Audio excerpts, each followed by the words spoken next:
In the middle of them rehearsing Big Bottom, Ron Jeremy walked into the room, looked around the room and walked back out again. Turned out his band was rehearsing across the hall at this very same rehearsal complex. Ron Jeremy had a band? He did, yeah. He's actually a very talented piano player. Huh. I have a call from this gentleman in Hollywood, Columbia, and Peter Goober, and they want to fly you out there and talk about making a movie. It's like, what? Wait a second. I was in jail 4 months ago. I was eating beans for 5 years. They're flying me to Hollywood. I loved it, but it was so bizarre. That courtroom scene where I'm being resentenced, Oliver Stone has me screaming at the courtroom, you know, you're a nation of pigs. I fuck you all. I fuck your sons and I fuck your daughters. First off, the logic behind that. You've just been sentenced to life in this country, and publicly you say, I fuck you, I fuck your sons, and I fuck your daughters. It makes no sense. That annoyed the shit out of me. I was a swimmer. I was an ocean lifeguard and shit. I was thinking about swimming it. But 17 miles after 5 years in jail, that's a really long ways. But these little dinghies, if I get one of those fuckers, I can get up. I want to take you to an escape room. You know, I've seen these. I think we would win. Really, we would do great. Are you a better pianist than Ron Jeremy? No, not even close.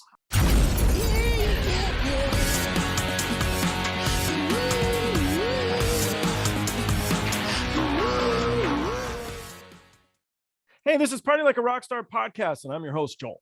Today's episode is brought to you by Misha's Kind Foods. They're an LA-based small business making the world's finest non-dairy cheese on the market today. They're lactose-free, paleo, keto, kosher, Parev, and 100% vegan. If you like what you see, check out the next video. If you like this video, please subscribe and like by clicking the little round button on the bottom right. To learn more about me or other guests on the show, go to joelrody.com. You can follow us on Twitter, Instagram, or TikTok. The handle is Joel Rohde. If you haven't already read my book, Memoir of a Roadie, it's now available through Amazon and paperback Kindle or as an audiobook. I hope you enjoy the show. Billy Hayes is a writer, actor, and film director. He's best known as the author of the book, Midnight Express.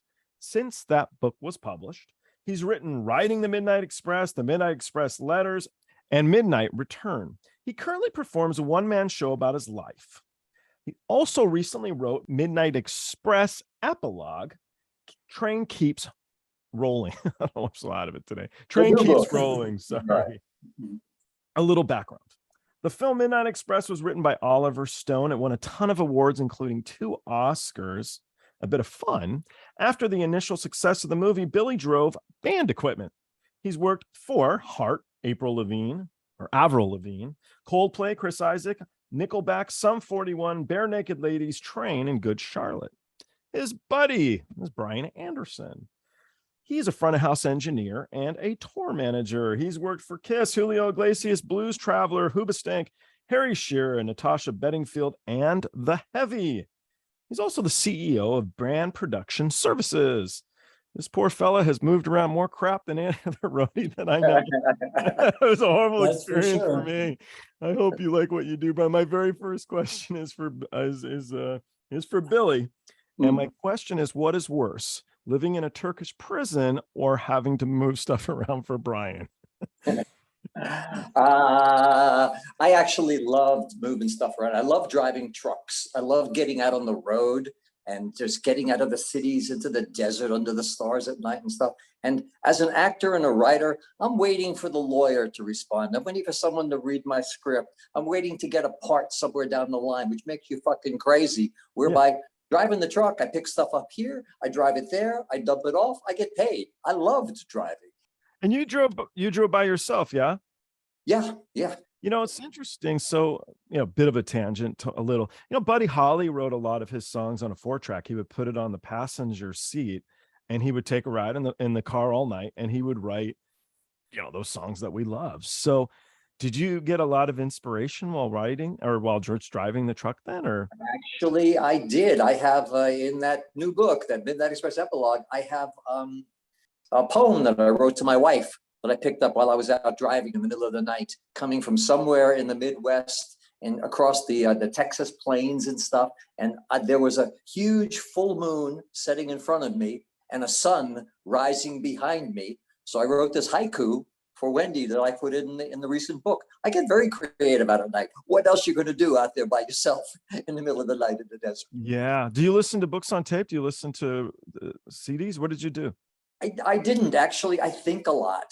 I'm always making notes, and I would find myself pulling over every half hour, 40 minutes, and scribbling shit down on my pad.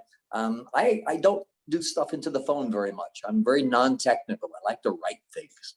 I'm clinging to the digital age by my fingernails, and I hear them cracking every day. Brian, he knows all that stuff. He's real good at it. You get it at all. And we heard Mac. Mac is better than PC. That's what I've taken from. All right. So yeah, I think you're the first truck driver I've brought on. So it's kind of cool. That's why I was asking some of that stuff. I always thought it was like romantic and thought, driving across the country by yourself. And it is. I loved it. It was good. The hard part was, of course, loading the truck. But I was, much younger then. I'm 75 now. I can't do that shit anymore. But back then, I loved it, and it was a good workout. And Brian, he's got some kind of a thing in his head where he looks at the truck and he looks at the equipment, and he looks at the stuff, and he says, this one goes here and that one goes there. And the next thing you know, an hour has passed, and the goddamn truck is full, and we're loading, closing the doors, and that's when I'm happy. I'm not lifting and toting anymore, and I get in, I start the truck, and it's bye-bye world. And now I just have to get the stuff there on time, which I don't think I've ever missed a date. Did I ever miss anybody? No, not once. No, you were always on time or early for everybody. I'm very punctual. I'm disgustingly punctual. Yes, it's true. That's what made Spinal Tap so great, was their punctuality. So yeah, you did Harry Shearer, right? Yeah, I've worked with Harry a bunch over the years. I actually did a little bit with Spinal Tap, a couple of local benefits, and I was scheduled to go on tour with them, but ended up having a debacle of a day at a studio in Hollywood, where in the middle of them rehearsing Big Bottom, Ron Jeremy walked into the room, looked around the room, and walked back out again. Turned out his band was rehearsing across the hall at this very same rehearsal complex. But anyway, yeah, just a lot of things. He did, yeah. He's actually a very talented piano player. Huh. Who knew, right? Yeah, no, I didn't know. I know a lot of people know him real well. I actually know a guy who was his roommate. Okay. I didn't hear. I just heard like he ain't getting out of the clink is what is the rumor. Probably not, but yeah, actually, he opened up for Blues Traveler at the Canyon out in Agora one time as a pianist. He came out on stage and played a bunch of piano pieces, including Fur Elise and a couple other classical pieces. And it's like, okay, there's a side of Ron Jeremy you don't see every day. Yeah, interesting. That's Ron Jeremy, the porno star?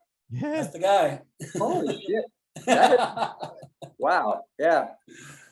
But anyway, yeah. So Spinal Tap, note. Harry Shearer, a lot of stuff with Harry Shearer and his wife Judith Owen, who is an amazing singer songwriter. It began with me working with her. I met her through her drummer, and then met Harry through her, and just went through many years of tour managing, doing sound, and yeah, just so around to different places. How did you get your go? Why did you started as a sound guy? I'm assuming. Really, for me, it started as a musician. I was a drummer as a child. I started writing music on piano as a teenager. I started recording and performing with bands, teens, early 20s. Are you a better pianist than Ron Jeremy?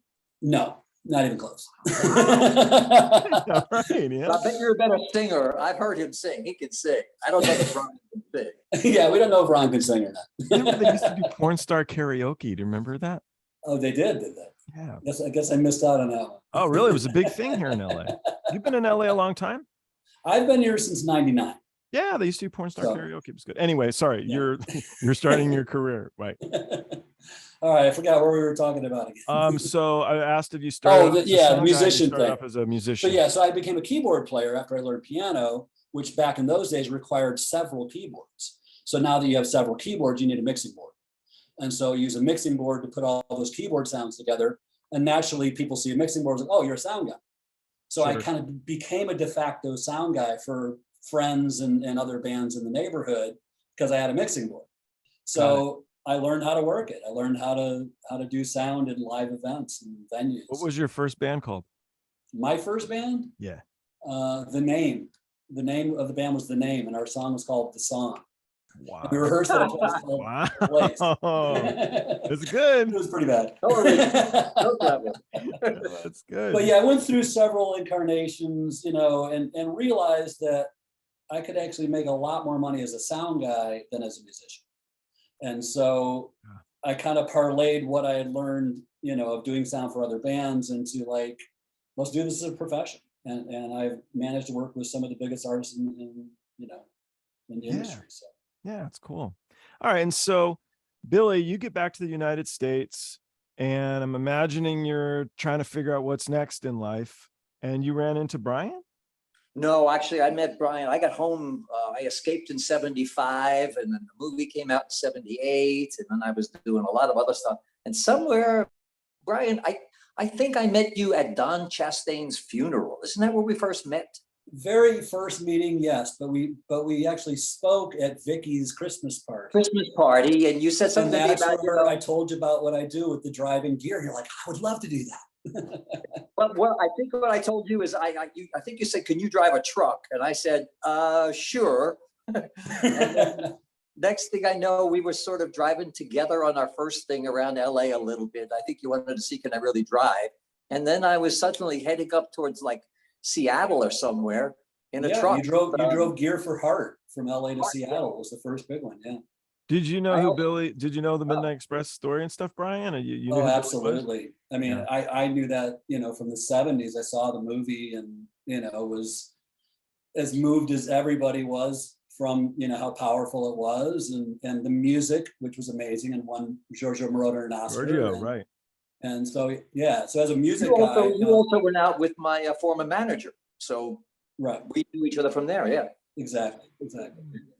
What was, the one I've been trying to think of like questions to ask you that you don't get stuck answering all the time, Billy. And I might have a few, I don't know. But please, one I thought might be fun. What was the first meal you remember eating when you came back from Turkey? Actually, the first meal I remember that Us roadies love food. I had, I put it down in the book in Amsterdam. My first time really being free.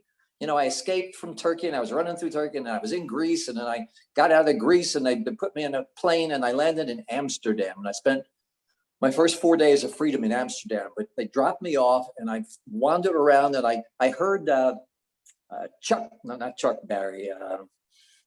What's it? Midnight Rider.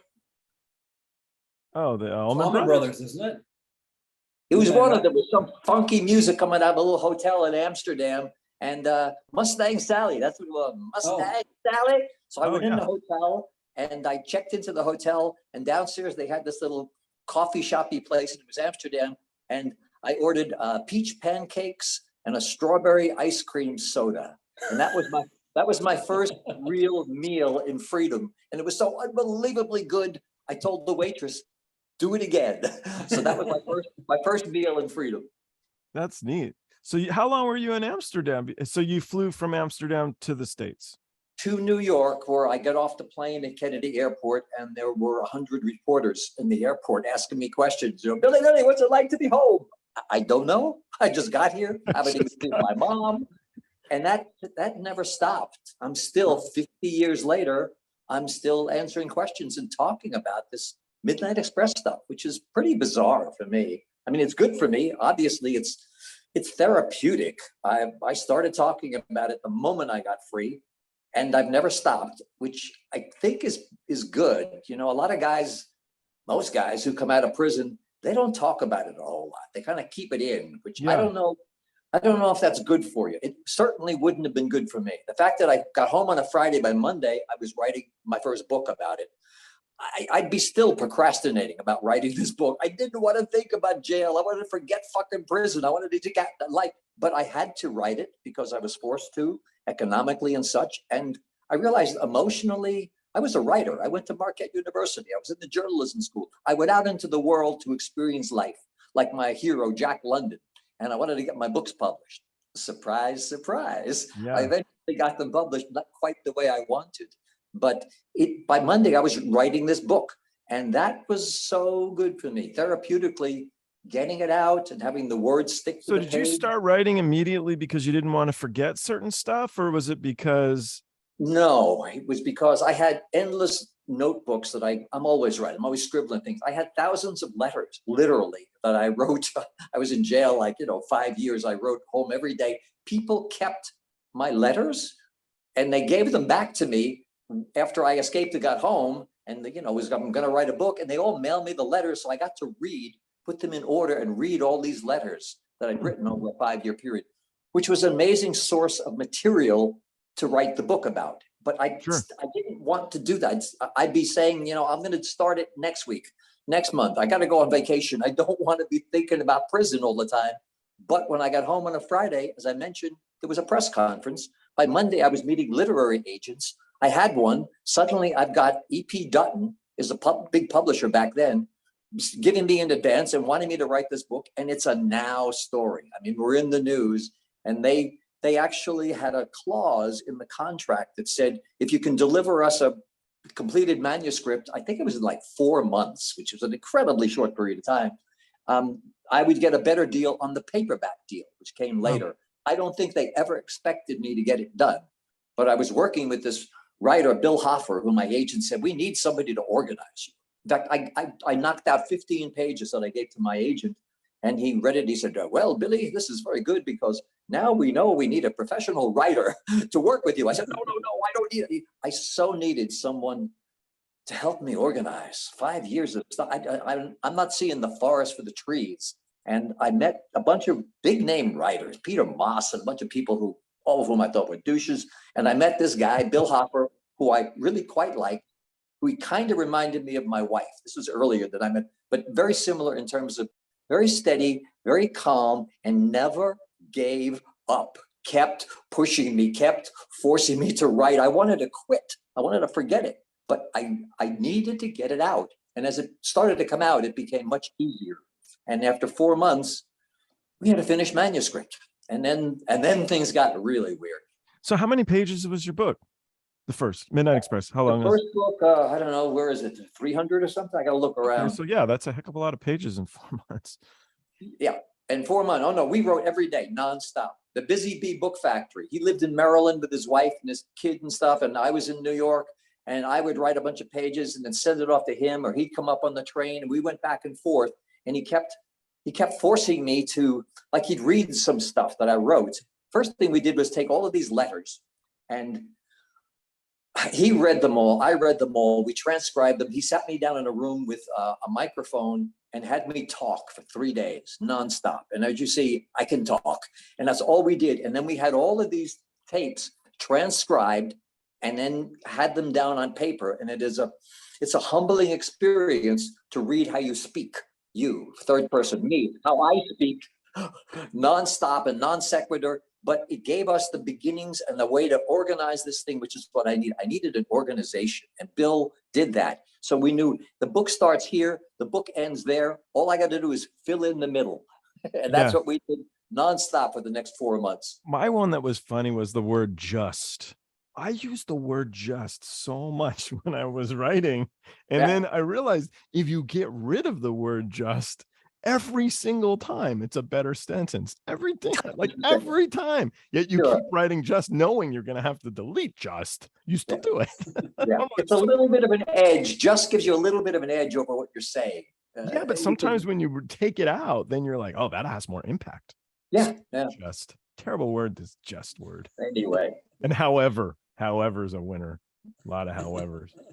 So did they give you an advance? Yes, the first money I got when I came home was the book money advance, even before I'd gotten involved with the film, which was great because I came out, I owed everybody in the world and I had no money. And, what kind of work am I going to do? Job description, previous employment the last 5 years, convict, doesn't get you a lot of work. Yeah. And, I hit the ground running. And so the advance filled in very nicely. And before the book was even finished, an early galley of the book somehow was seen by a producer at Columbia named Peter Goober, who has since gone on to become a mega producer.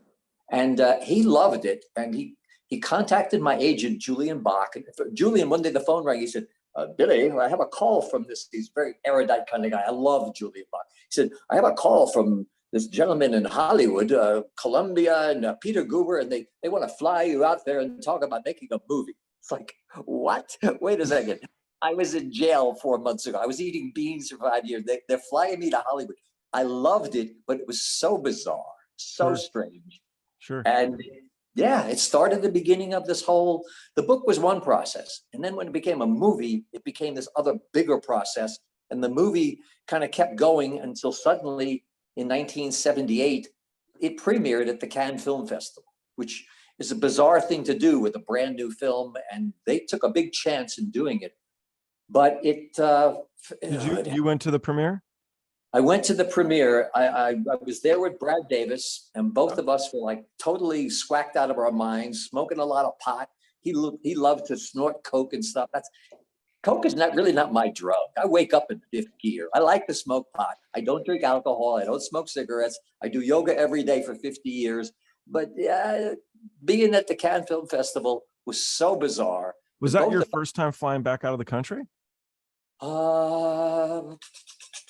Yes, actually, I don't think I flew out. Maybe. Did I travel? I might have traveled a little bit somewhere else. I was okay. The Turkish government didn't issue an Interpol warrant for my arrest. I escaped, but they didn't issue an Interpol warrant when I escaped or when my first book, Midland Express, came out in 1976, whenever that was, early on. But when the movie came out, and they saw the scene in the film, specifically the courtroom scene where my character, Billy Hayes, is being resentenced. I was supposed to go free in 54 days. You know, I had a calendar. I was crossing out 56, 50, 54 days prior to going free. The American consul shows up for an unexpected visit and tells me that the Turkish High Court in Ankara has rejected. Richard Nixon was pressuring all of these countries that we aided, which was everybody in the world. It was the start of the war on drugs, to pressure and increase their drug penalties. And the Turks said, fine, you want to see what we'll do? And what they did was they sentenced people like me, idiots like me, who were caught instead of going free in 54 days, I was suddenly looking at life in prison. A couple of other Americans, 2 women and a guy, 2 months later, got the same thing. This was showing that the world, that Turkey was increasing their drug penalties. And that courtroom scene where I'm being resentenced, Oliver Stone has me screaming at the courtroom, you know, you're a nation of pigs. I fuck you all. I fuck your sons and I fuck your daughters. First off, the logic behind that. You've just been sentenced to life in this country. And publicly you say, I fuck you, I fuck your sons and I fuck your daughters. It makes no sense. That annoyed the shit out of me. And then. That's what Brian says when they want to give him another truck of crap to move. No more trucks. That's not part of the deal. What I really said to them was, if you're going to send me more prison, I can't agree with you. All I can do is forgive you. Forgive you, fuck your sons and daughters, a big difference. The whole world heard fuck your sons and daughters.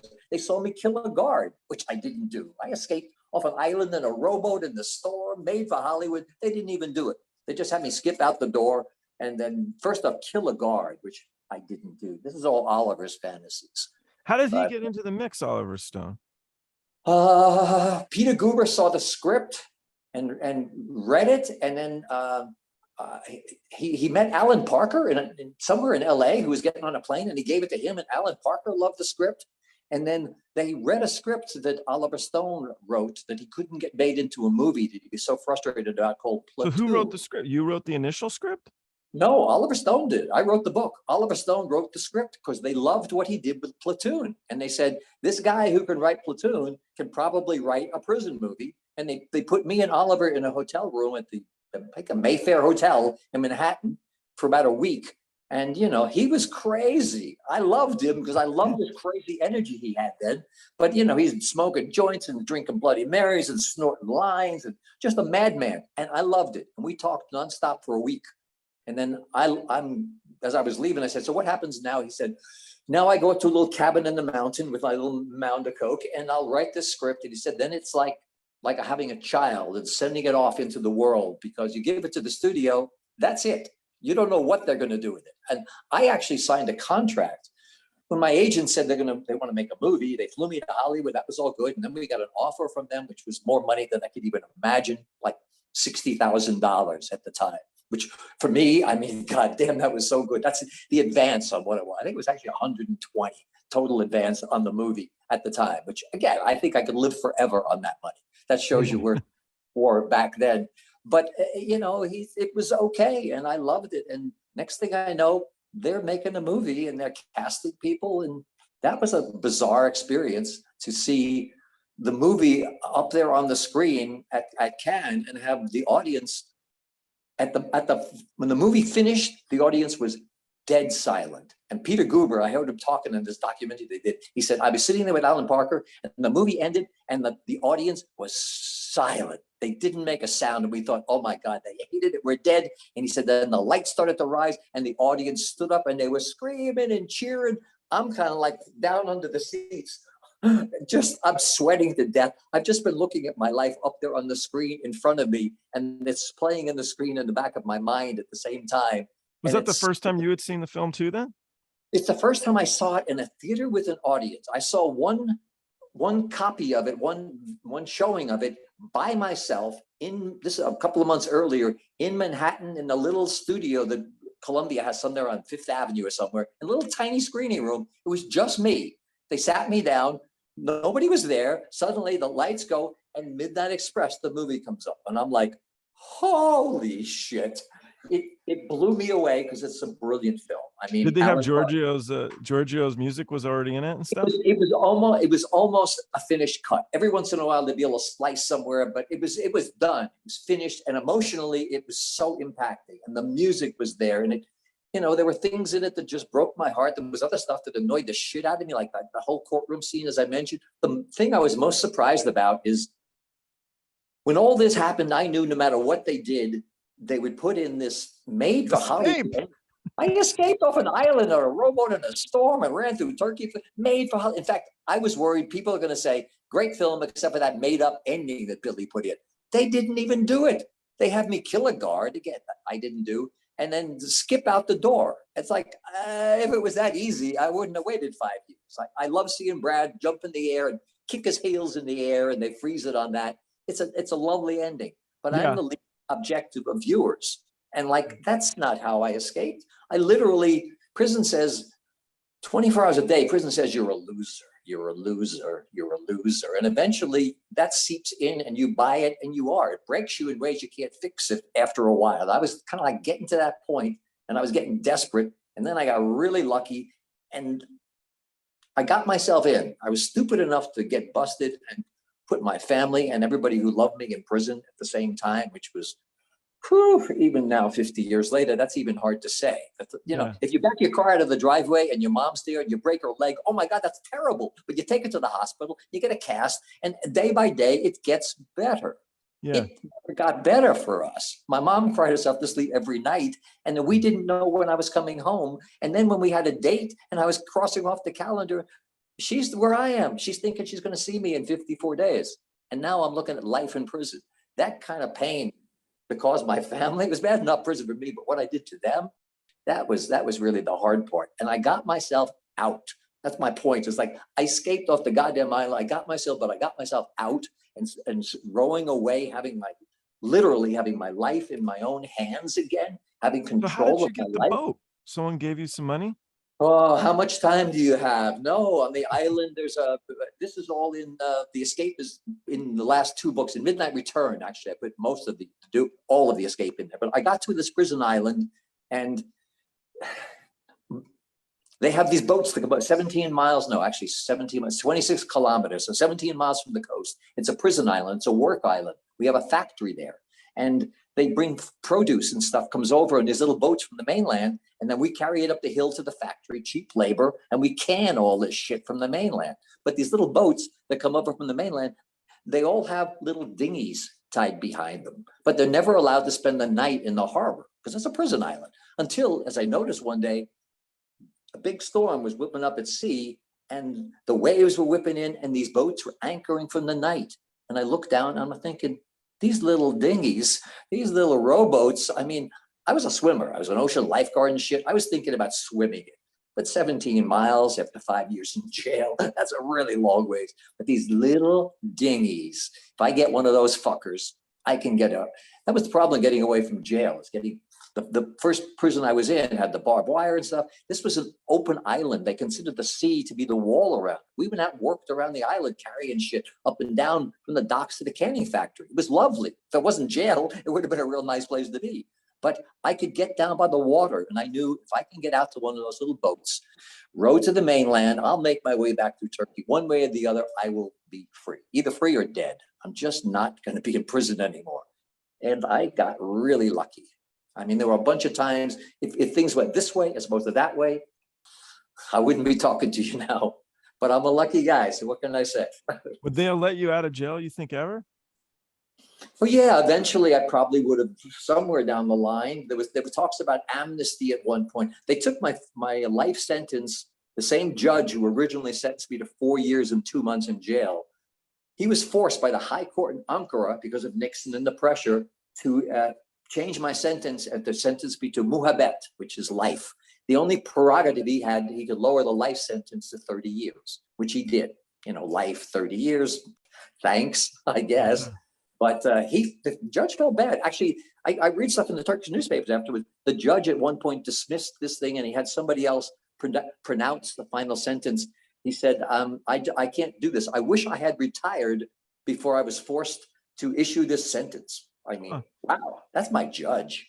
But, you know, you think about it now, cannabis now is legal. People realize how healing a product this is. This plant growing from the ground that for 5,000 years mankind has been using, and it's only the last 50, 60, 70 years, this idiotic war on drugs, where they've done all this, putting all these people in prison for cannabis. So I got life in prison for cannabis, and it's now legal, and I'm selling and I'm working with cannabis companies. I was entered in this year's World Series of Poker by Hemp Inc., a cannabis company. I mean, you know, you can't make that shit up.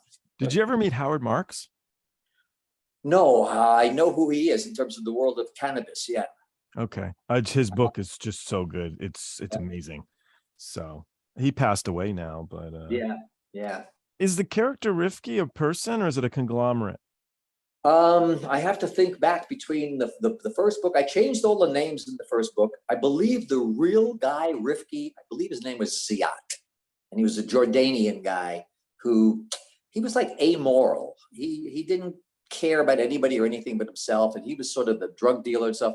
I've changed names. I had Rifki, and I think I actually made him as Amin, the guy I got in a fight with the first night, which actually turned out to be a lucky thing for me to get in a fight the first night, because it sort of gave me a little cred in the prison, because this guy walked around with a black eye for like 2 weeks, and they wanted to know, you know, what happened. And he said, "No, the new guy, Willie," which is my name in jail.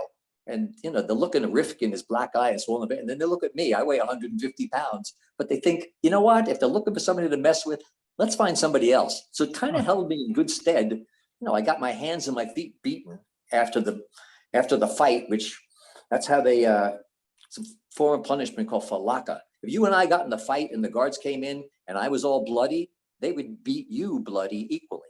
You were all bloody, they'd beat me bloody equally. It's like, you can't win. You got to get in and get out, not have the guards find it. But because he walked around prison with a black eye, people sort of gave me a little prison respect, which was nice, because I'm 150 pounds and I got blonde hair and blue eyes, which was good on the outside, but not always so good on the inside. So it was good to be in a fight the first night, strangely enough. And the beating on my hands and feet made me realize I don't ever want to get beaten again. So let's not do anything that's going to get me where the guards tie you up and beat your feet with a stick. That's not good. In fact, I jokingly say these days, people ask how I'm doing. I'm healthy, I'm free, my wife still loves me, and nobody's beating me with a stick.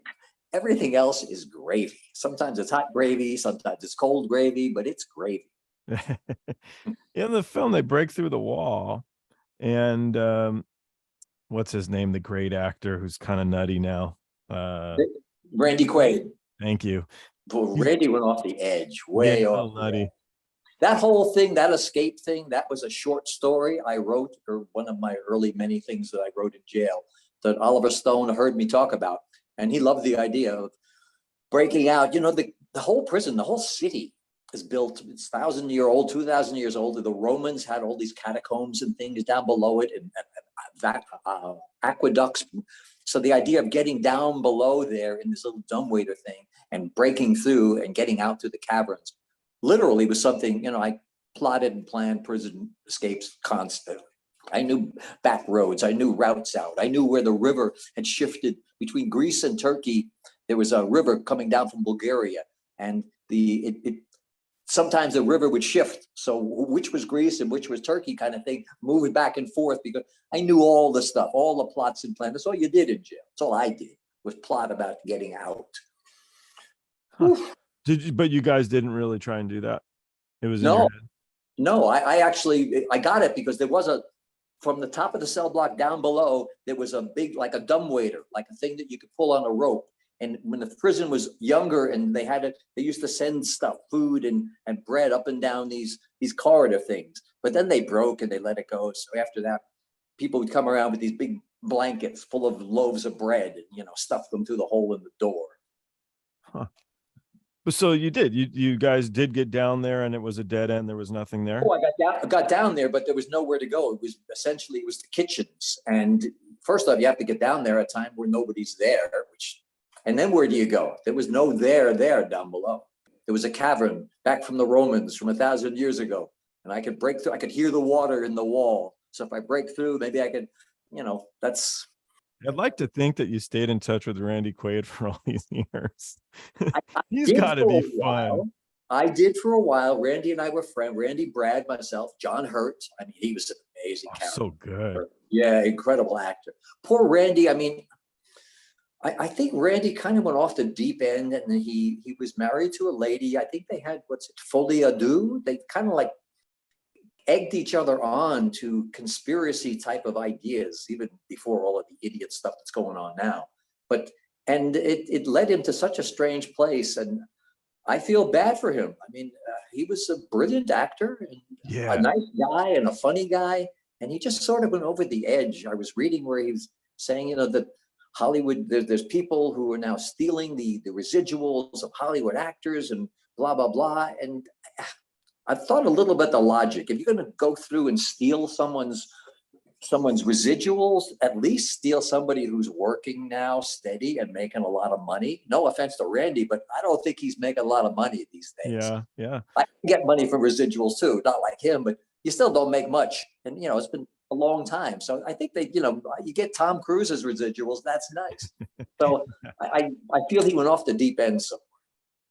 There's a fun one. So Brian, I remember, like, if we're going to go into Canada and you got a couple misfits on the crew, you alert ahead, hey, we got a couple guys, we got a DUI here. They care a lot about DUIs, I remember. And so and you let them know when you get to the border who's coming, right? And then it's easier to get into the country. So what would you tell them for Billy driving? There's a whole movie about this guy. Yeah, well, any tour that I've gone into Canada, we've basically dropped off anybody that had an existing DUI in the record at the border. Dropped them off and like, you guys are staying here until we come back to this side. Billy, I did send Billy into Canada a couple times, didn't I, into Vancouver? Yeah. I didn't have too many problems. No, at that point, it was so far past, everything that had happened. There was no Interpol warrant anymore anywhere. So, right. Yeah, that dropped. I had that for 20 years. Yeah. And a lot of these guards are younger. They don't even know the story, so. You flew me to Canada one time, and then you and I drove a truck through a blinding fucking rainstorm all the way across Canada down to Milwaukee. And I think we had some deadline where we had to make it. So we didn't even stop somewhere to sleep. You drove, I drove, you drove. And that's correct. Poured rain the whole time. We had 36 hours to make it from, we were either in Edmonton or Calgary. I can't remember, whichever one's farther north. And I drove straight through. And then in northern Minnesota, the roads were flooded. Remember, the water was up to the doors of the truck as we were driving through. Yeah, so I would drive a few hours, Billy be sleeping in the passenger seat and vice versa. And we made it. We made it there and actually with time to spare. And that was for DJ Shadow. Remember? Yeah. DJ Shadow, an artist out of San Francisco who does this amazing visual experience with his DJ thing. Check it out sometime. Oh, well, okay.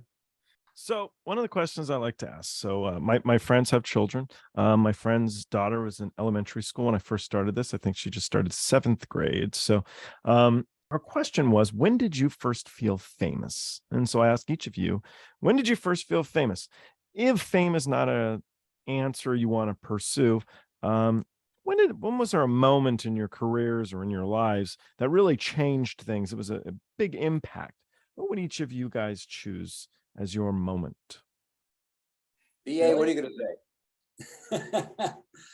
There's no moment for me. It's been a gradual process over many, many years, from back, being a sound guy in Chicago and working with some somewhat bigger artists, and then, and a little bit bigger and a little bit bigger.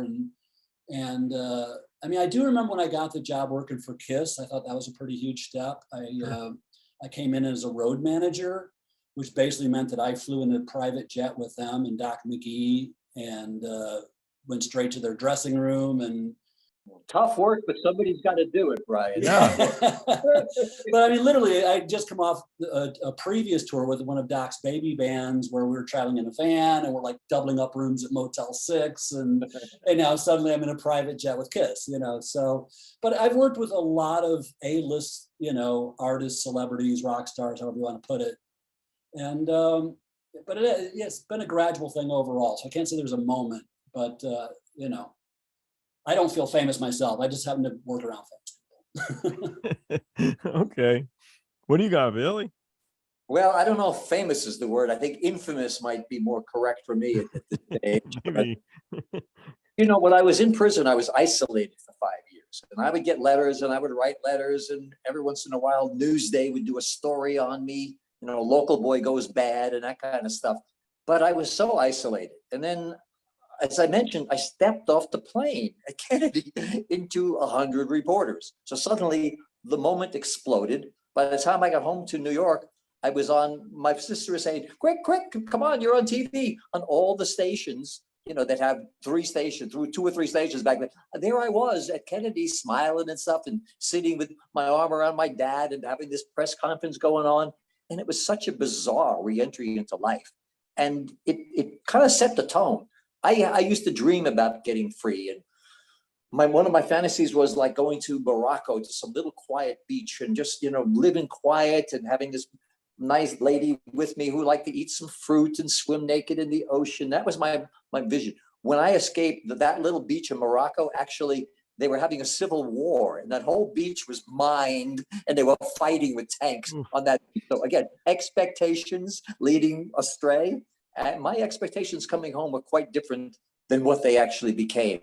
Sure. And it just kind of kept building and building. I think the Cannes Film Festival, in terms of one event that was, it splattered me and Brad Davis, the actor, just splattered us across the globe, because it was a huge hit. And every newspaper, everywhere in the world had pictures of us on it. And we were doing interviews, and that was weird. It was wonderful in a way, but it was so weird.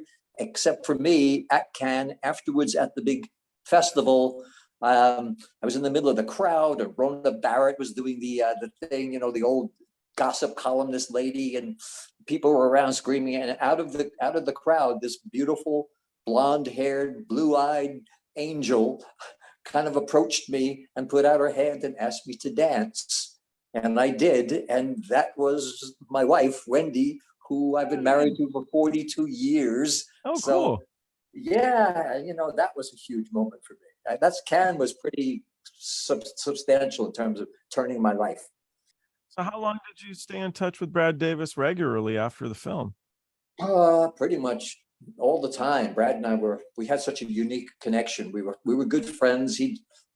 Again, you never know with him. He was childlike, which is how he became such a wonderful actor, and he was childish in terms of his habits and how he would hurt people in ways that he didn't mean to, but it hurt him and hurt his friends and hurt them. I wouldn't see him for months, and suddenly he'd show up out of the blue, and he's wild-eyed. He's got this energy pouring off him, and he's like, quick, get it now. And I'd have to jump in his Jeep, and off we'd go on some adventure somewhere. When there was fire in the hills one time, he wanted to get close to the fire, So he came down, picked me up, and we drove past fire lines. He had the Jeep, he had it in 4-wheel drive. He was to get into the fire. It's like, where the fuck are we going? He said, we got to get close to it. It's an event. You got to be part of this thing. Like, he was so crazy and so wonderful at the same time. I love Brad, and I feel so bad that his light burned out so way too soon. Way too soon. I just kept thinking James Dean. I don't know. He had the walk about him. I don't know. There was something. He also had that charisma about him, and he would have done so much better if he stayed alive. And his talent as an actor would blossom and mature in ways. I don't think we ever really saw everything that Brad could do, and then it was too late, and he was gone. Yeah. And I miss him. He did so good in your film, man. It was so ridiculously good.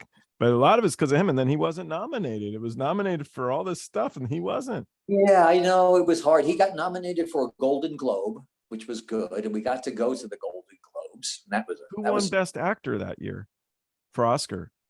Who did? I can cheat, but some schlub. Who knows who he was? Some guy, some random guy. So here's one of my one is. What are some of the crazier gigs that you've worked? Some of the fun stories, Nutty Loadings, crazy venues, I know Brian's got a bunch. My craziest and the one I like the most is somewhere Brian got me driving a van around the Southwest following Ice Cube and the Westside Connection.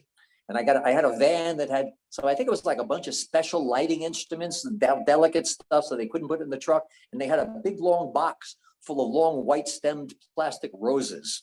And I asked the guys, I said, so what are these roses for? And they all looked at me, kind of like smiled. And I got to the first gig and we unloaded shit. And I was sort of off in the wings. And I'm looking at the crowd, the audience at these concerts. I mean, I'm old. I'm listening to Fresh Cream tapes from 1970 or 69. I'm so out of music. I don't know anything except the energy. The crowd went insane. The women in the front row were insane. And after a while, this one guy, he sort of stopped and he took one big white stem rose and took it down and kind of threw it out to this one woman who clutched it between her breasts. And I realized afterwards that white rose was her ticket backstage after the show. So I was kind of like, oh, what happened, Billy? I don't know, but it's a good way to freeze him. Phone died. Look at him; he looks great there. He's got the halo. Oh, he's back. Wait, are you back? Oh. Did you lose me? Yeah, we lost you. you. You're back. It was like a halo above your head with the gold. Did I even tell you the story about the white roses? She gets to go backstage, but that was it. You were talking about how amazing she was, and then it's like. All right. How about the one when you took the Barenaked ladies to Alcatraz? Oh God, yes. They did it. I forgot that. They did a concert out on Alcatraz, and I drove all the stuff up to the dock there, and everybody went out to Alcatraz, and the concert it ran late, and the fog started to roll in, and I was by myself on the docks as this fog kind of just enveloped everything. And when they finally finished the concert, the last of the ferries came back, and I'm still there because I got to wait till the last of the equipment and shit comes back. And it was really strange and really bizarre. At one point I was in the van and this guy came walking out of the fog, one of those San Francisco characters. He had like a robe and he had hair and he had a beard and he had these eyes that looked like they were glowing. And he kind of like floated up next to me and stopped next to me and looked at me up in the van, and I'm looking at him. And then he looked around at the fog and then out at the island, and he gave me this grin like, yes, we're all here together. It's like, whoa, let me roll this window up, go away. But it was crazy. I loved it. Yeah. They did invite him to go over to the island prison, but Billy declined that part, right?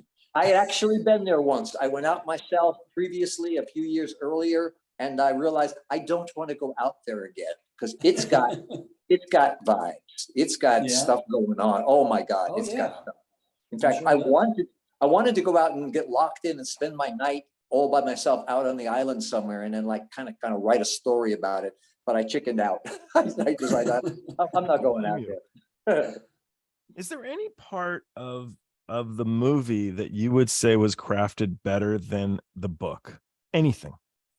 Crafted better than the book. Well, you're talking to the author, so that's a I know. hard question. Yeah. But the truth is, they did a really good job. They had a certain sensibility about the visuals about it that worked really well. And I think the music, I think Giorgio's music was so evocative that I met Chris Bennett, the lady who did that song, what's it called? The nocturne where, da da da da da da da da da da da. So she told me that she was doing disco stuff with Giorgio, and Giorgio called her up one night and he said, Chris, I have this job, and it's a movie, and it's a Midnight Express. I don't know what. I haven't read the book, but something about he escapes. And so she said, wait, stop. He said, so I need you to write music. You're home, and I need it in I think 6 days, because Giorgio came in, played Alan Parker a little bit of the doodah. He had that new synthesizer thing that was sort of a new sound. And Alan Parker, Giorgio saying, he listened. He said, okay, do it. And he didn't see me again because he was so busy. So I was free. And he said, because I'd never done this before, I didn't have the restrictions that people do. I didn't know what was good or bad or right or wrong. I just played what I wanted. And the movie so moved me that the music came out of the movie. And he said, he told Chris, write a song about this guy. And she was home, and she said, what is this? This is someone I love. He's in a foreign country and I may never see him again. How do I feel about that? And she said, pretty much in an hour or two, the words came to her and the music came to her. And she said, I'm doing it now. I'm so emotional. She said she was in tears, which is what I usually, if I write something good, if I'm not crying or aching, it's not good. I know that. I need to put more into it. She said, when I'm crying, my music is there. And I loved that music. To this day, I didn't get to meet Chris for years and years for some reason. I met everybody else and I never met her. And then I finally got to meet her at this gathering, and she sat me down at the piano next to her and she played that song for this crowd. And I was like bawling. I mean, I literally get out my handkerchief. It just knocks me out. And I think that music, all of it was really good. And I think people remember, you can play then, a couple of little bits, and they all know it. They know where it came from. Yeah, so yeah. I think the music did an amazing thing with the movie. Yeah. And Brad Davis gave his heart and soul to this thing too. He was, he gave his everything to the film. Yeah. You and I have been talking a lot lately, but that's because I'm a lucky guy. I was gonna make a joke or whatever, but I can't even joke. I really love talking to you. That's why I've been calling you all the time. But Good. yeah, no, I like talking. Good. Oh, Gotta hold my book up. If I'm talking, I gotta promote my book. This is the new one.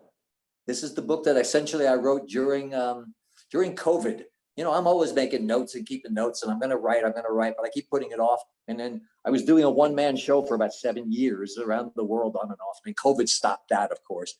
So it sort of forced me. I sat down, and for COVID period, I wrote the book, which was good, kept me busy, kept Wendy sick. What is the nuttiest questions you've been asked after the one-man show? Do you do an open question thing after?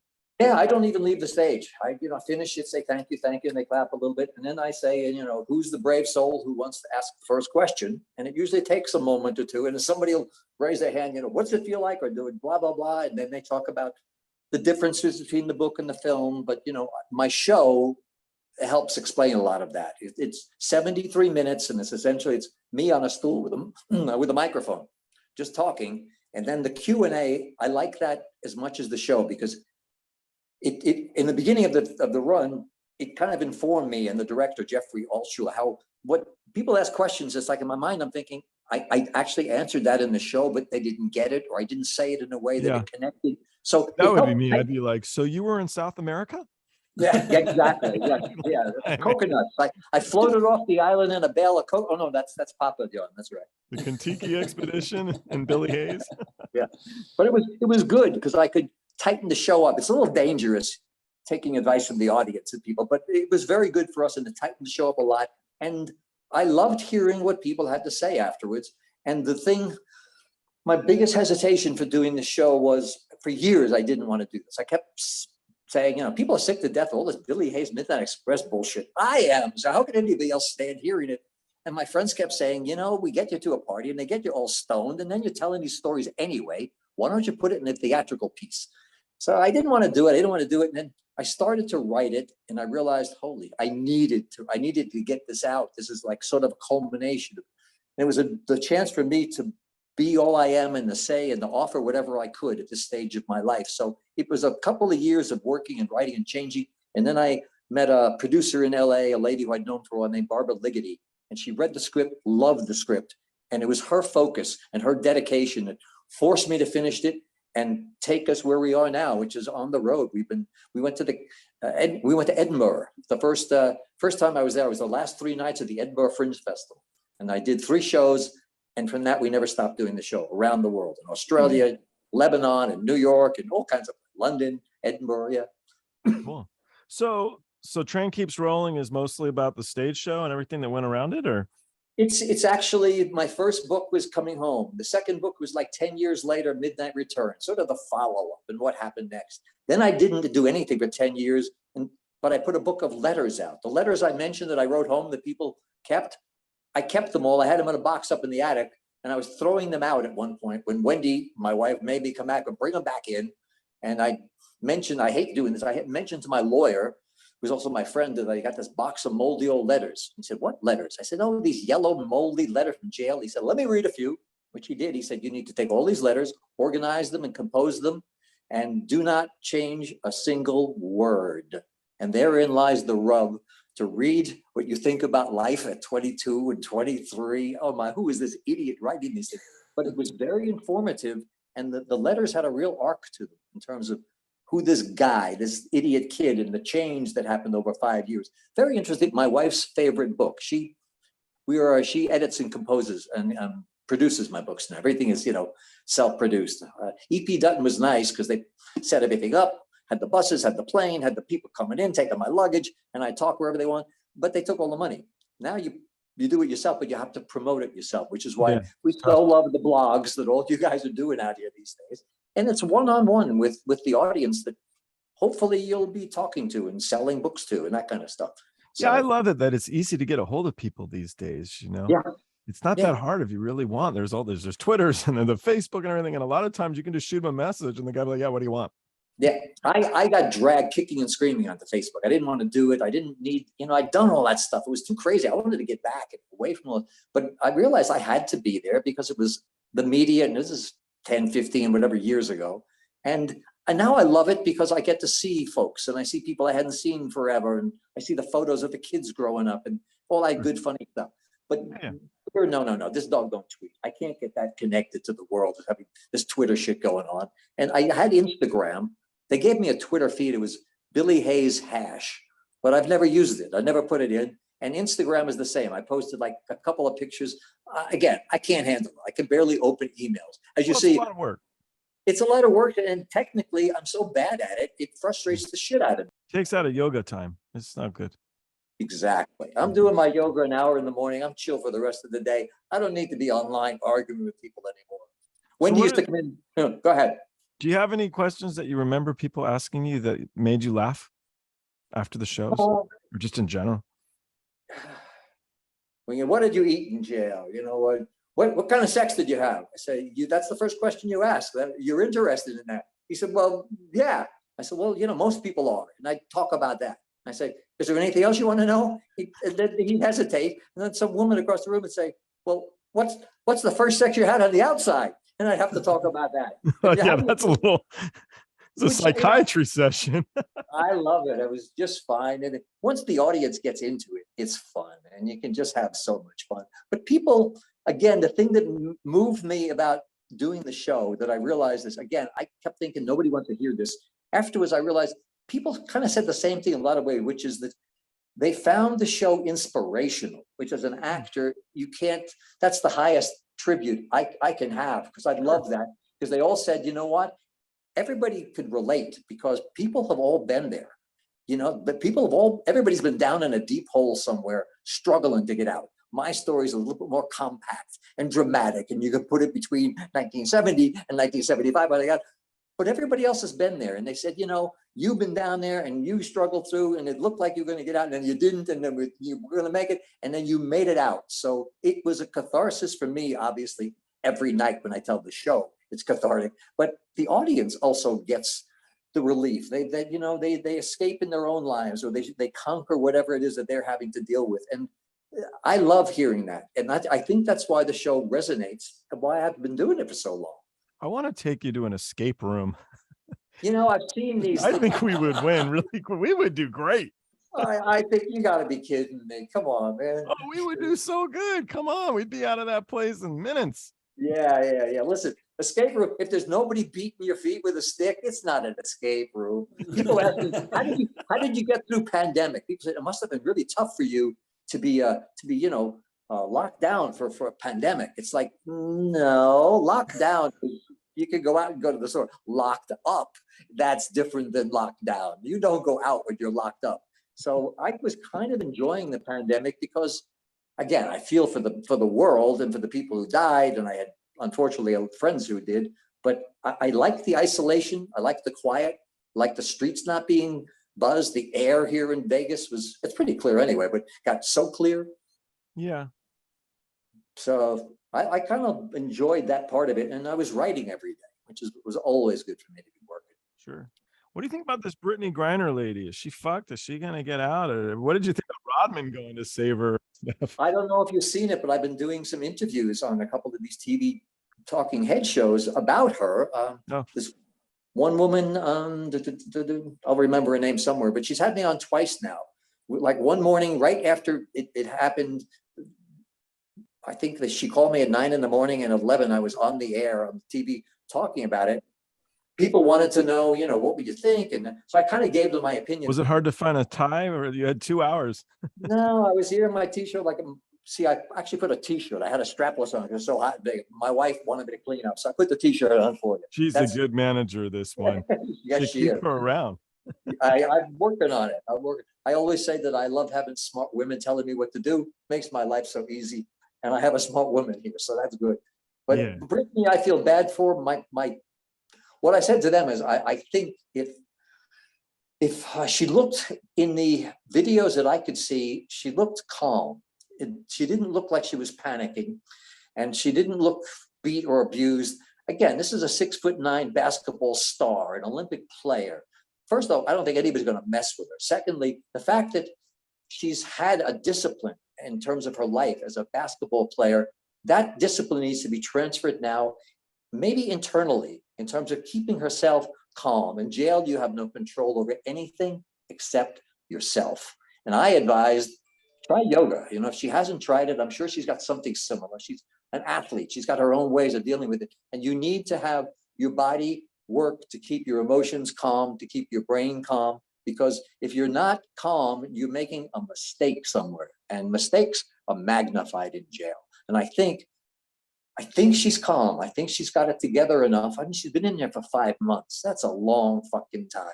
I was in for 5 years. I can't even imagine that. But I know what 5 months is. It's enough to realize, holy shit, I don't know if I can do this. I don't know how long I can keep doing this. And I'm sure she's at that point. And now, unfortunately, Dennis Rodman, I hope his intentions are good, but he was going to go over there and try and help her. That's not good for her. The raising her profile, keeping her in the news, having these news shows on and having the world aware of it, I think might be helpful. But behind this, Bill Richardson, a negotiator, he's brilliant. He's behind the scene trying to negotiate a deal to bring her and some other Americans home, etc. But having Dennis Rodman just doing all this publicity and saying, he brought somebody home from North Korea and he's friends with Kim Jong-un, and that's not good. And he's not going to work Vladimir Putin the way he worked the basketball fanatic Kim Jong-un. And that I know, and I don't think it's good for Britney Griner. But I hope, all I can do is hope that somewhere they'll realize, they're going to get bad publicity out of this. But, Ukraine's happening and they don't seem to care about that. Stuff I was seeing was her anti-flag rhetoric before she was in Russia. But I'm kind of like, well, the punishment fitting the crime is a little excessive. Yeah, all kinds of people are complaining about the fact that, she was dissing her country. I think what she was doing is protesting, taking a knee, which that's a diss that costs, what's his name, his career for taking a knee and for talking out. And if you can't talk out about the truth, which is what she's talking about, I think, and those on the other side who say, well, she got what she deserved for talking bad about her, I'm with you. How about the punishment fitting the crime? I think 5 months is pretty. Yeah, and she's not out yet, and she's got a 9-year sentence. And you know what? This could. I hope. I don't even want to say the words, but this has to end soon and end well. I hope, or I think it could go on for a long time. And I wish her the best. Well, gentlemen, I do appreciate your time. If you have any other stories, Brian, if you have any rock and roll stories, since we talked a lot of prison talk this time, I don't know. Sorry about that. Sort of prison-like, right? It depends who you're on tour with. I don't know. Most of the work I do now, I have to sign NDAs for, so I can't tell you about them. Oh, so this is perfect. Yeah. So this was a great interview. This is the best one you've had. You're all excited. Yeah, right. So no, I do stuff, in Beverly Hills and Bel Air and Malibu and a lot of high profile celebrity type of things. But so you're moving their equipment, like they have the recording studios, or they'll move whatever. I'm an audio guy as well. I think I told you earlier I became a sound guy, and so typically I'm working audio for their private events at their houses, and, sure. In their living rooms and backyards and all kinds of things like this. Whatever pays the bills, huh? Yeah, and they pay me pretty well, and it's kind of fun. It's a little surreal, I did a couple. I mean, I can tell you what I did a little bit. I did a couple of Christmas parties at the Kardashian house, and it's literally like living in a reality TV show, because it's all those people that you see in those shows are there at their house, and that's what they're doing, and it's what's the band that you enjoyed working for most all the years? Band I enjoyed working most? No, like a band that you were a big fan of, and then you were like, other than Kiss, maybe it is. I wasn't a fan of Kiss, unfortunately, before I worked for them. I actually became a fan after working for them, because I learned to appreciate them. It makes it you appreciate so much more, because you're like, I like you guys. Yeah, well, I learned to like them. There was a little difficulty along the way, but actually a band that I love and I still work with is a band called ABC. They're out of London. They had some hits back in the 80s, Look of Love and Shoot That Poison Arrow, and a few other things that, were on the charts. They were huge in Europe. They managed to chart in America a few times, and they come back annually. And Martin Fry, who's the singer, leader of the band, he and I have become good friends. And so it's just enjoyable when he calls us, hey, we're going to come do a little American tour. Because I really don't like touring anymore. I'm kind of over living on a bus. I'm kind of over, just being on the road. I've got a great home. I've got a great wife. And, I love Los Angeles. I've been here for 20 plus years now. Oh, wow. But, once in a while, it's fun to go out and work with real professionals. And they're a great group of guys. The musicians are incredible. Some of the best musicians out there. And they bring it. It's not like just some retro band, like living off their name. It's actually, like I said, their name wasn't huge in America as it was. Their songs were bigger than their name. Yeah. But when they do a show, it's because the name's so complicated. That must be what it is. I think it was it. Yeah. But anyway, I can tell you who I like to work with the best. We got Brian called me up, and I ended up doing, I think it was around Christmas time, with the van up somewhere in the snow in Vail or Colorado. It was Chris Isaak. Oh, he's amazing. Yeah. First off, I loved his music, but as an actor and I direct a lot of theater too, I like to watch the interaction that the performers on stage have with the audience and such. And I never saw anyone so good as Chris Isaak. He's so genuine. His audience back and forth, his repartee, his patter, but the truth of what he does when he sings gets people so caught up and so emotional. He was my favorite. I listened to him every night that he played. I basically sat back and listened. I don't always do that. Sometimes sometimes I'd let the Westside Connection go on their own because I couldn't handle it. It was so noisy, and the energy knocked me off my feet. But Chris Isaak, God, he was so good. What is it? Forever Blue? Isn't that one of his albums? Yeah, Brian will tell you. All I know is the Something Blue. That album it's just song for song. It's perfect. Yeah, he's so good. His voice is just amazing. That's what we should do. We should get Oliver Stone, you, and Giorgio Moroder to do a stage play about Chris Isaak. Yeah, right. And maybe the Kardashians. Let's just bring it all together. Bring them all in there, yeah. Giorgio's bored these days. He's working on another car. All right, I don't know. Now I'm going to get in trouble. I don't even know what the hell I'm talking about. Guys, thank you very much. I appreciate it. Thank you, Joe. You're putting this together, and you're going to edit it a little bit, and then you'll let us know when it's going to air. I'll right? edit out all the parts where you talk. Clean it up. Clean it up. Good. I'll talk to you guys soon. Thank you, man. Appreciate it. You're welcome. BA. Thanks, Brian. See you, buddy. Good seeing you, Billy.